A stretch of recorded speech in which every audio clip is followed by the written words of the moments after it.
The delegation of the African Diaspora Forum was hosted to a meeting of collective minds and expertise, focusing on healthcare service delivery at the Edward Francis Small Teaching Hospital in Banjul.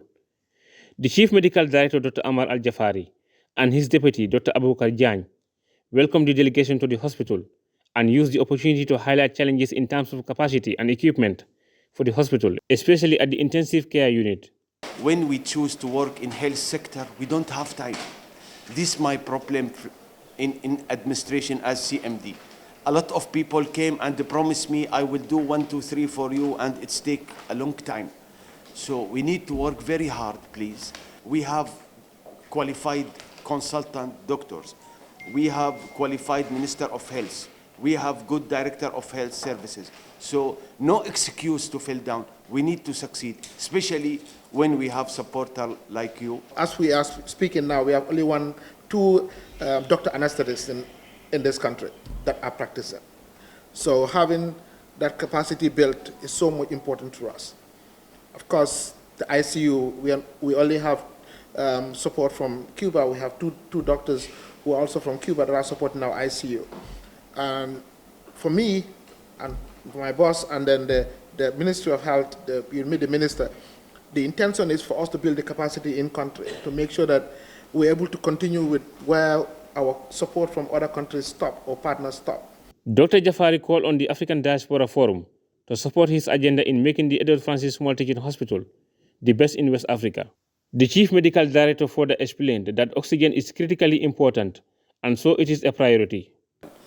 I need to increase the capacity of ICU. If I told you that I have only 8 beds for all Gambia, all of you will try to help me to increase the capacity of the ICU. 8 beds is not enough for Gambia. If I told you that I have a lot of for the waiting list for the operation, you will help me to increase the capacity in anesthesia and operation. We work very hard 24 hours with the Ministry of Health. We don't have time. We need to move this hospital. We need to have more achievement. Oxygen plant is very important. I don't have oxygen now. I use cylinder in the ICU. It's very dangerous. No any country use cylinder in the ICU, please.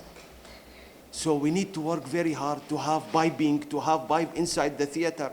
In neonatal, I don't have, for the babies, I don't have oxygen. Only I use cylinder until now.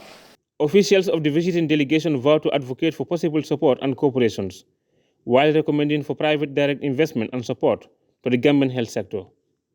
We will try our best to liaise with organizations like the Critical Society for Medicine, right? And the others to support the West African countries that needed help. Our model means that what we're going to do is to rally those supporters, those private supporters, those knowledgeable organizations that have the full capability of helping to deliver it and give it directly to where it should be applied. That is, right into the hospital, right into the clinic, right on the ground, you see? This way, we're trying to reduce some of the rigmarole that goes along with providing assistance. And when we make a commitment, as we can here today, you can rest assured that the funding is already provided for.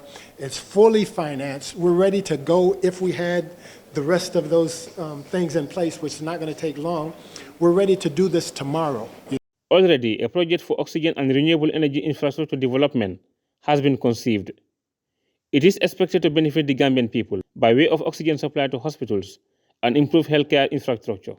Dr. John Sampton, director of the Gambian Mission Team, presented what the project entails, focusing on essential healthcare needs such as oxygen and stable energy supply, and to enhance capacities of healthcare personnel.